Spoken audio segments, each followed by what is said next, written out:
Ted Butler Public, no reply. This channel, Ted Butler Public, plays audio of Ted Butler's public writings.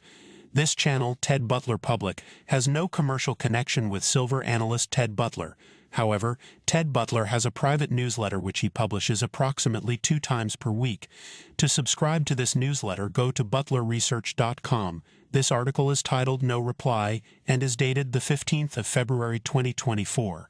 There has been no reply from the CFTC for 13 weeks to a question I posed through my congressman's office about double counting of silver inventories. However, 2 days ago my congressman's office told me that the agency intends to respond, although the office couldn't say when.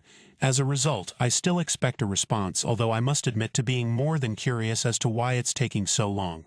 That's because it should be simple for the agency to discover or clarify any double counting of silver inventories, and it's a particularly important time to get the question answered. We happen to be in a pronounced and documented physical silver shortage for the first time in history, and nowhere is this shortage more obvious than in the 400 million ounce reduction in recorded silver inventories over the past 3 years in the COMEX warehouses and in SLV.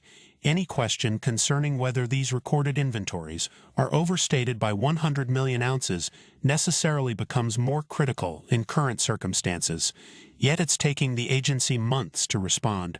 At the heart of the inventory issue sits J.P. Morgan, unquestionably the biggest player and crook in the silver market, as evidenced in the recently expired deferred criminal prosecution agreement for manipulating prices by sending false price signals.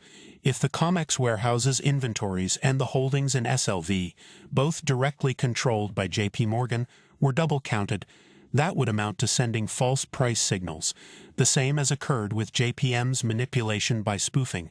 The vast majority of market observers believe the inventories reported in the COMEX warehouses and in SLV are separate and distinct. Every Saturday, for most of the last year, I reported them as separate and distinct holdings. I only wrote to the CFTC about my concerns because of long-held suspicions there may be double counting. The long delay in the agency's response has only heightened my suspicions.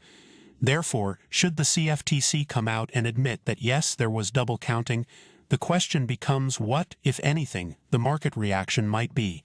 Here, I don't believe I may be qualified to answer, for the reason that I expect silver prices to explode for a wide variety of reasons.